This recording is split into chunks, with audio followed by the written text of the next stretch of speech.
USC Oregon was the game of the weekend in the Big Ten. Probably got the Ducks into the playoffs. We talk about every Big Ten team, every Big Ten game. We have a complete recap of the entire weekend as we march toward Rivalry Week and the college football playoffs. Glad you're here. Locked On Big Ten starts right now.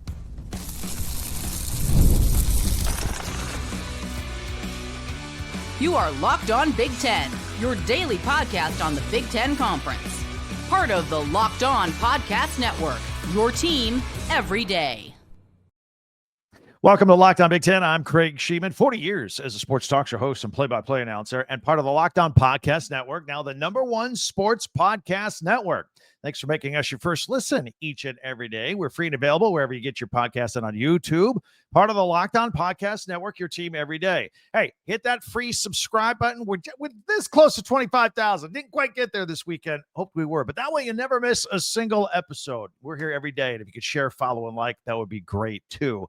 Lots to talk about. Today's episode is brought to you by Game Time. Download the Game Time app, create an account, use the code LOCKEDONCollege for $20 off your first purchase. So we are going to talk about the USC-Oregon game and the implications, but we'll talk about every team, every game, and Michigan is still alive for the college football playoffs. Kaytron Allen, a record-breaking day as well. Our top 10 observations of the weekend, and our first look ahead to rivalry week already, but USC and Oregon, this was a big one, right? Win and in, I think. And Oregon won 42-27. That crowd at Autzen Stadium was amazing. We went live after that game. It was so big, had a blast. Oregon now 10-1. USC falls to 8-3. So USC out of the playoff picture.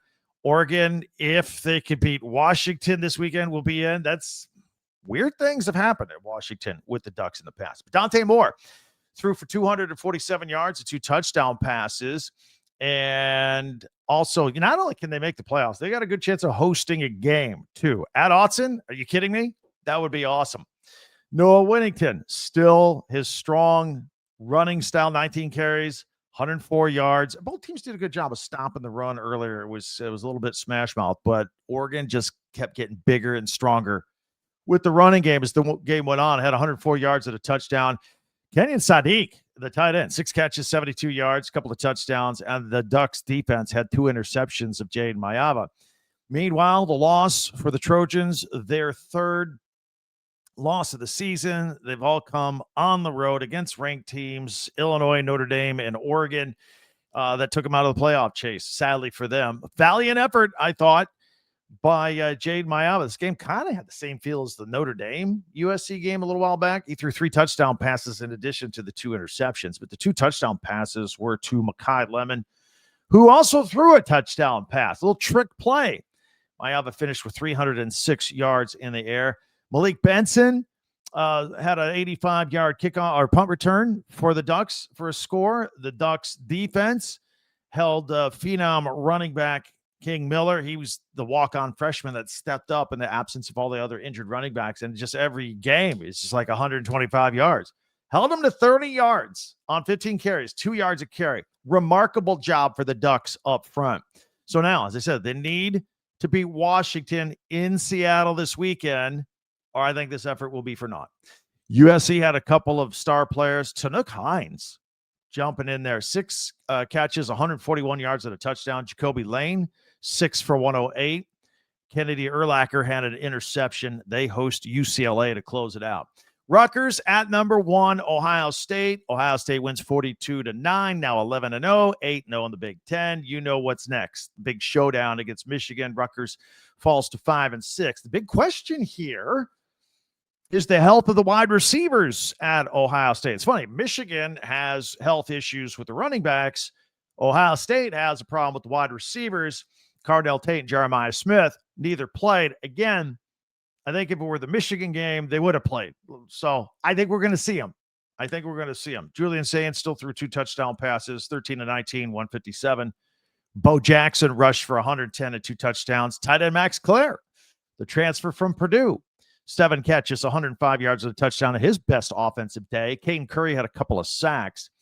And Ohio State led this game 14-3 at the half, and then they scored on 4 consecutive drives. This is what they do. They get hot against teams that are better in, and they just start putting together consecutive drives despite having its receivers out. Well, because its receivers are out, the play calling was pretty interesting. 38 runs, 22 passes.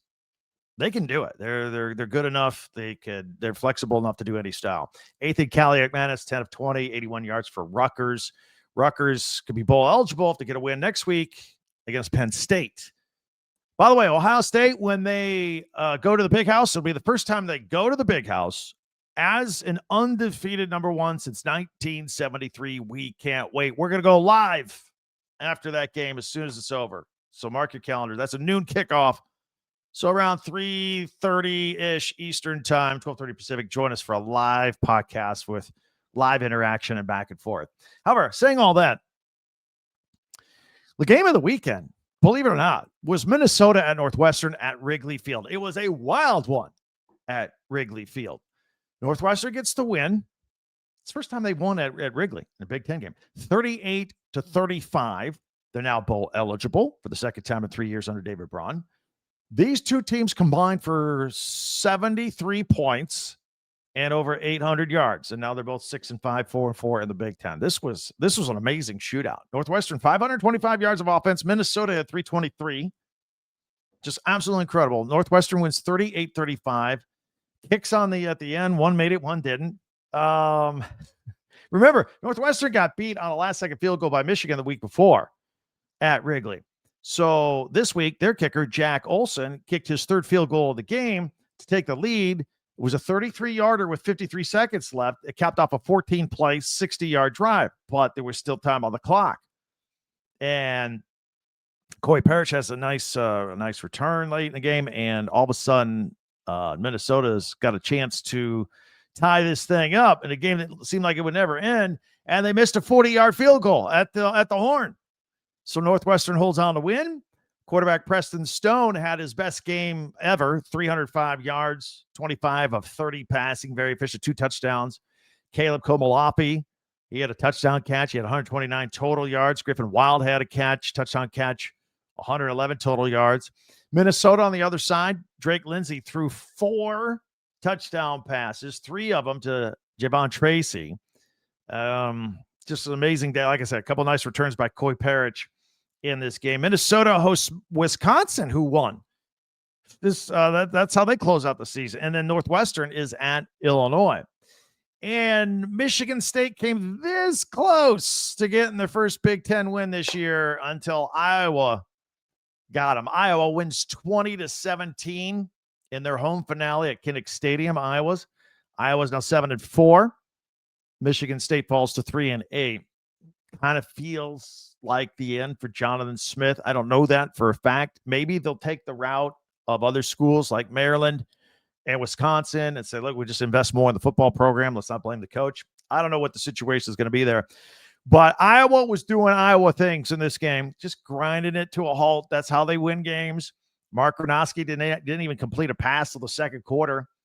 And their kicker, senior Drew Stevens, on senior day, kicked a 44-yard field goal as the clock went to 0. Iowa to come back to win this game, and they won the game on the last-second kick.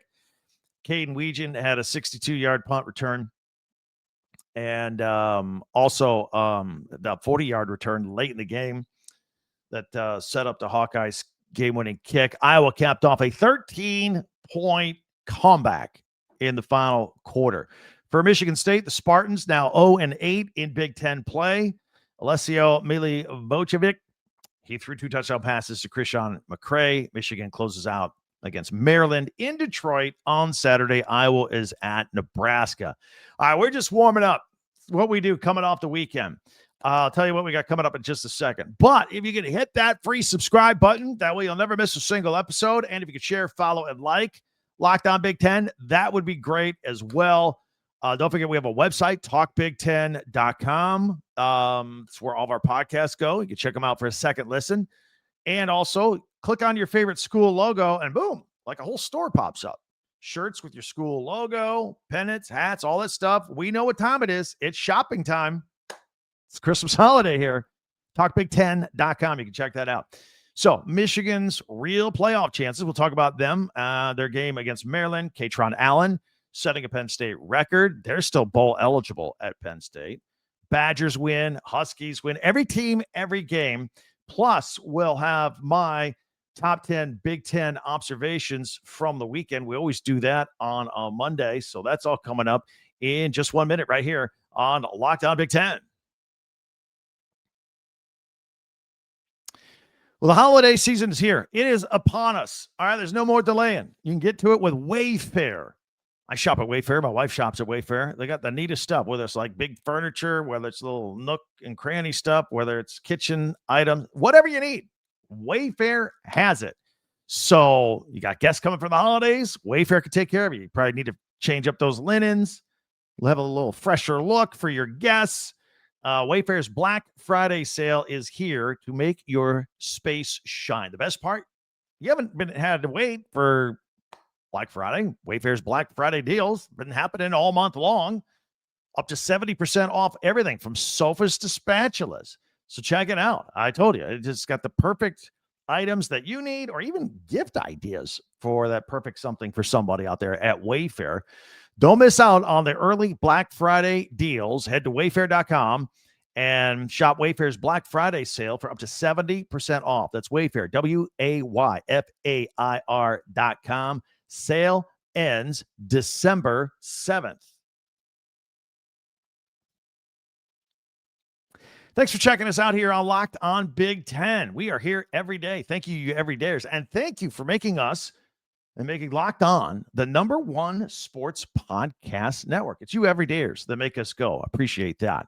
Hey, hit that free subscribe button. And if you could share, follow, and like, spread the word. Let people know we're out here each and every day. All right, let's continue on with this past amazing weekend around the Big Ten. Let's take a look at Michigan and Maryland. So Michigan wins this game 45-20. Michigan's record's 9-2. I know sometimes you look at Michigan and you go, well, they don't look like a playoff team. They have ups and downs. They're there with Bryce Underwood. He has ups and downs, but yet you look at the big picture. He looks pretty. He looks okay. He's starting to get some camaraderie with his wide receivers. 9-2. 9-2. You know what I've been saying for about 3 weeks now?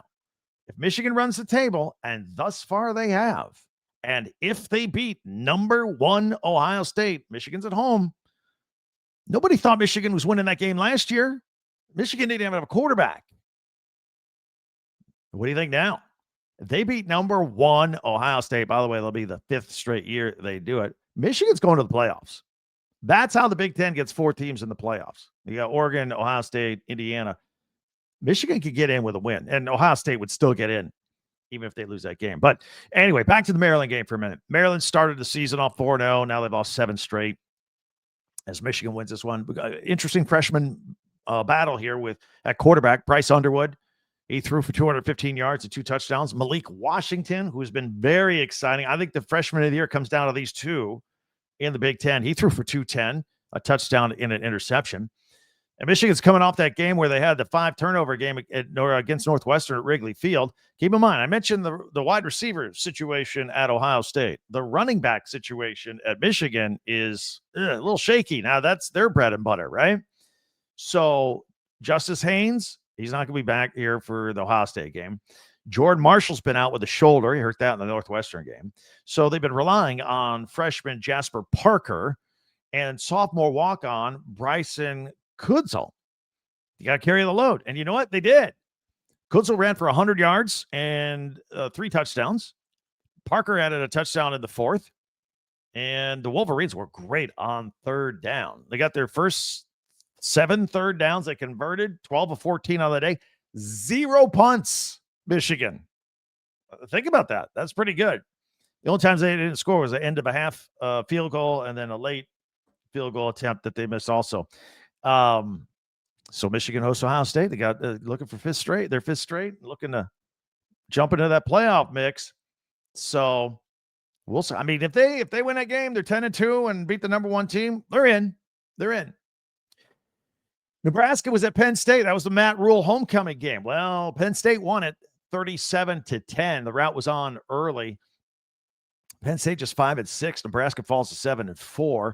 Kaytron Allen became Penn State's all-time career leading rusher, which is amazing when you think about it, because for 4 years he split time with Nick Singleton, their 1-2 punch that they've had, and he's still the all-time rusher. He had 160 yards, 2 touchdowns, Last week, he rushed for 181. I believe that was a career high against Michigan State. So he passes Evan Royster's mark of 3,932 yards back from 2010. Singleton, by the way, all-time mark of his own. He had 2 touchdowns. It ties Saquon Barkley for the school mark with 43 touchdowns. Pretty good, right?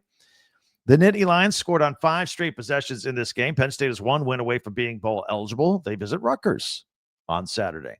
For Nebraska, they've been pretty much a one-man show for several weeks now. That's Emmett Johnson, the running back. He continued to be reliable. 19 carries, 103 yards, 8 catches, 48 yards. But that was about it. The Huskers have lost 3 of 5. And, of course, as you know, that has been helped by the loss of Dylan Raiola recently. Nebraska hosts Iowa on Friday. Meanwhile, Illinois was at Wisconsin. I've made the big case all week that Illinois, if they win out and win a bowl game, that's back-to-back 10-win seasons for the first time, and they did not do it. They lost at Wisconsin. Wisconsin just 4-7 now. You know the struggles they've had. Illinois, still a good record, 7-4. But Darrion Dupree ran for 131 yards and 2 touchdowns, including an 84-yard touchdown run on just 17 carries. Dupree is Wisconsin's first 100-yard rusher all season. That's been the kind of year it has been. I mean, you know, the olden days, the good days of Wisconsin, running backs and offensive linemen, you wouldn't imagine them going to Thanksgiving before they get their first 100-yard rusher. They were impressive from the beginning. Did you see their opening drive? 16 plays, 80 yards, 9 minutes and 30 seconds time of possession.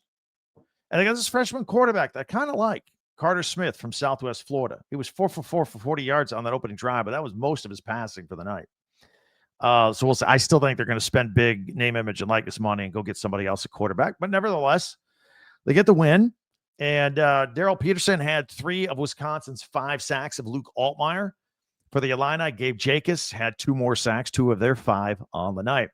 Washington went to the Rose Bowl, and they played UCLA. They treated it like a Rose Bowl. Jed Fish says, well, this is a big deal. We're going to the Rose Bowl. They put roses on the pillows of all the players at the hotel. Some people think that was weird. Some people think that's pretty cool. Anyway, Washington wins handily, 48-14. They're now 8-3, having a nice season. UCLA 3-8 in the old Pac-12 rematch, if you will. It was, however, just the Huskies, second win in the Rose Bowl in 30 years. They're 1-9 of the previous 10 games there. But the Huskies relied on quarterback Jamal Williams Jr., who scored on 2 keepers and also threw 2 touchdown passes. Alex McLaughlin returned the fumble for 59 yards for a touchdown. The Huskies had 25 first downs in this game. UCLA had 10. The Bruins lost 4 in a row. Very streaky, right? They lost 4. They won 3. They've lost 4. They played what could be their last game ever at the Rose Bowl. They're trying to get out of that deal with Pasadena and the Rose Bowl, and they want to play at SoFi Stadium, home of the Rams and the Chargers. We'll see what happens. There's legal stuff involved, leases, the whole thing, but they're acting like they're moving forward. And look, Saturday's announcement about their attendance was 38,000. That's a little more than the 37,000 they've been averaging. So, but I mean, they haven't been winning a lot of football games either. I don't know if it's a facility or not, but nevertheless, they think they'll be better off playing at SoFi. Washington hosts Oregon. As we mentioned earlier, UCLA visits USC, their crosstown rivals. And so that's every game we had this weekend. You may notice we didn't talk about 2 teams because Indiana and Purdue both had a bye week to get ready for each other as they play for the Old Oaken Bucket on Friday. That will be the 127th meeting. I believe that's at 7:30 Eastern on Peacock Friday, Black Friday. You can check that out. And if Indiana wins, undefeated, into the Big Ten championship game, probably against Ohio State, depending on how their Michigan game goes. We're going to break all that down in the next day or 2 here, just so we go into the weekend knowing who needs to do what in order to get to the Big Ten championship game and all that stuff. In the meantime, if you are new here, if you're new, hit that free subscribe button. Also, we do something a little unique here that others don't do. In addition to covering all 18 teams, we also have features at the end of our podcast. On Mondays, we come out of the weekend with my top 10 Big Ten observations from the weekend. I'll share those with you in a minute. Tuesdays. Tomorrow, we do Tuesday tweets on X. You could follow us on Twitter at Talk Big Ten. Wednesdays, we power rank, usually in football season, the standings as we see it. Thursdays, we take a look at Big Ten Classics and live action coming up on the weekend on the Big Ten Network. And then on Fridays, we make our pigskin picks after we preview every team, every game, and get you into the weekend knowing everything you need to know. So that's how we roll here every single week. So that means coming up next, my top 10 Big Ten observations from the weekend right here in a minute on Locked On Big Ten.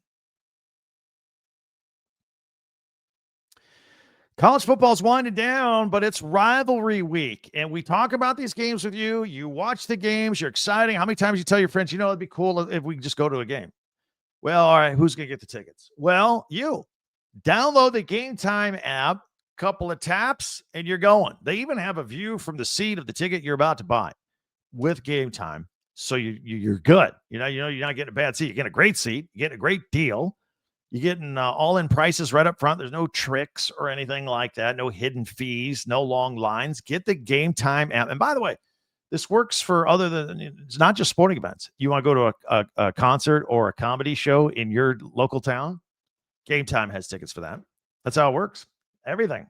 So you just pull up Game Time, a couple of taps, see the amazing deals. Did you know you can get to a college football game for as little as $25? Take the guesswork out of buying college football tickets with Game Time. Download the Game Time app, create an account, use the code LOCKEDONCollege for $20 off your first purchase. Terms apply. Again, that's promo code LOCKEDONCOLLEGE for $20 off. Swipe, tap, ticket, go. Download Game Time today. The NBA is in full swing already. There's no better place to get in the action than FanDuel, the official sports betting partner of the NBA. Even if you miss the game, you jump in the third quarter and you want to jump in, you can. Live in-game with FanDuel. Be a part of that fourth quarter comeback. Player props, all this great stuff. Parlay it with stuff you did earlier today for a chance at an even bigger payout. It keeps the games exciting. You'll even watch more games that maybe you thought you weren't interested in, but you are now. That's right, with FanDuel. My tip that I always give you, Miami Heat games, find them on the schedule, take the overs. They a lot of the times, I'm not going to say every time, a lot of the times, they hit the overs. That's a high-scoring team this year. Right now, FanDuel is giving new customers $300 in bonus bets when your first $5 bet wins. So head to FanDuel.com and sign up and play your game with FanDuel, the official sports betting partner of the NBA. Thanks for checking us out here on Locked On Big Ten. All right, we're going to do our top 10 Big Ten observations from the weekend. If you're on audio only, by the way, if you're watching on video on YouTube, which we are, we also have the audio version on Apple or Spotify. We are wherever you are. That's our motto here. All right, so we'll put this on screen. If you're audio only, I'll just kind of describe it as kind of a list. We're going to go 10 through 1. It's a loose rankings, top 10 observations from the weekend here regarding Big Ten teams. I'm going to start off with Wisconsin's Darrell Peterson. I mentioned he had 3 sacks over the weekend against Illinois, and they had 5 team sacks. He had 3 of them. So I'd like to give shout outs to the defense when I can. But back to offense for Wisconsin. Darrion Dupree, I just told you, he got the first 100-yard rushing game for Wisconsin all season. And here we are chugging into November. Had 131 yards and 2 touchdowns, had that 84-yard touchdown, the big play as well against the Fighting Illini. So things coming together here for Wisconsin after they committed to Luke Fickell and agreed to bring him back next year. Also, Drew Stevens, want to put him on this list. He is the senior kicker for Iowa. It was senior day, the last home game at Kinnick, and he hits the walk-off game-winning kick against Michigan State. Everybody there was excited, at least for Iowa fans, not Michigan State fans. But what a way to go out. Your senior year, game-winning kick at home. All right, what else we have here? Speaking of Iowa, Caden Weegan. Always like that. Had a couple of big returns in that game as well. I don't even know why you kick him the ball. Had an 85-yarder and a 40-yarder. I wouldn't kick it to him ever. Meanwhile, let's talk about the 2 running backs at Penn State. At number 6, put Nick Singleton He had a couple of touchdowns. That's 43 touchdowns for his career at Penn State. That ties Saquon Barkley's school record. And the star of the night, though, was his running mate in the backfield, Kaytron Allen. And he had 160 yards and 2 touchdowns versus Nebraska. And his yardage total put him number 1 all time at Penn State. And I think I looked at it before we came on. I think he needs about 48 yards to get 4,000 rushing yards. And again, I find that remarkable because for 4 years, Kaytron Allen and Nick Singleton have split time, and they've both been relatively healthy, and they've both been there the whole time together, and been pretty good dynamic duo in the backfield. At number 4 on our list, Malik Benson for the Oregon Ducks had a 85-yard punt return versus USC. So a little special teams making our list as well. In fact, a lot of special teams making our list here today. And number 3, I put USC's Kai Lemon because not only did he catch 2 touchdown passes against Oregon, he threw a touchdown pass on a trick play. That was pretty impressive. Now let's go to the other side with Oregon in that game. Dante Moore. I mentioned this in our live podcast on Saturday. If you missed it, by the way, we go live every Saturday after the biggest game of the week. He ripped one down the seam to Kenyon Sadiq into the end zone, and Sadiq made an amazing catch. Dante Moore was an amazing throw. I mean, Sadiq was not exactly wide open. It was just one of those perfect throws. And in fact, before he can secure both hands on it, his elbow got hit on the collision as he was bringing the ball to have it with both hands. And the fact that he was strong enough to hang on to it was amazing. It made it 35-21, but the throw was an absolute bullet. This was in the third quarter of that game. I made a note of it. I wanted to mention it here today. And then at number 1, just Oregon football in general. That Autzen Stadium atmosphere was incredible. You can hear it. I mean, really appreciate it and hear it on the TV and that broadcast on Saturday. And again, it's a smaller stadium. What, 50,000 and change, 53, 56,000, something like that. And it's so loud. And what a home field advantage it is. And if things line up, Oregon could have a home football game in the playoffs in that atmosphere. That would be incredible. All right. So I appreciate that. If I left anything off the top 10 list you thought was noteworthy, please let me know. Hit me up in the comment section or on X. So we got a couple of Friday games this week in the Big Ten. Iowa, Nebraska, that's at noon on CBS, and Indiana, Purdue, 7:30 Eastern on Peacock. And we're going to go live, even though we're here every day, by the way, except Thursday. Happy Thanksgiving. We are otherwise going to be here every day with multiple podcasts, but we're going to go live on Saturday for Rivalry Week. Ohio State, Michigan, that game's always at noon. Should end around 3:30 Eastern, 12:30 Pacific. We'll go live. You get my immediate raw reaction to that game. I get yours too in real live time comments. That's what makes it fun. We'll do all that. We'll recap all the earlier games in the Big Ten and preview all the ones coming up for the rest of Rivalry Weekend. Don't forget, we got signing day coming up too. We got the Big Ten championship game. That'll be on December 6th. December 3rd through the 5th, though, we got signing day for the high school players. December 7th, that Sunday, we'll have the final college football playoff poll come out. It's not on Tuesday that week. That'll be on the Sunday. And then our Heisman announcement. A lot of Big Ten players, Julian Sayin, Fernando Mendoza in the mix. That's Saturday, December 13th. And we start the playoffs on December 19th and 20th. So keep those dates in mind. We're here with you every step of the way. Don't forget, you can follow us on Twitter or X at Talk Big Ten. Don't forget our website, talkbig10.com. All of our podcasts and your favorite school merchandise just in time for the holidays right there if you want it. Before you go, hit that subscribe button. We came real close this weekend. We were trying to get to 25,000. Yeah, it's all free. That way you never miss a single episode. Just click it, push us over the top. Maybe it'll happen today, looks like. We would really appreciate that if you could share, follow, and like as well. One more note for you college football fans. Locked On and Fire TV present the College Football Kickoff, your ultimate college football weekly preview. Drake Toll is the host from Locked On Big 12. Gary Patterson is on the panel. Jesse Holley and our Locked On hosts. So it's a college football kickoff every Thursday throughout the season, only on Fire TV.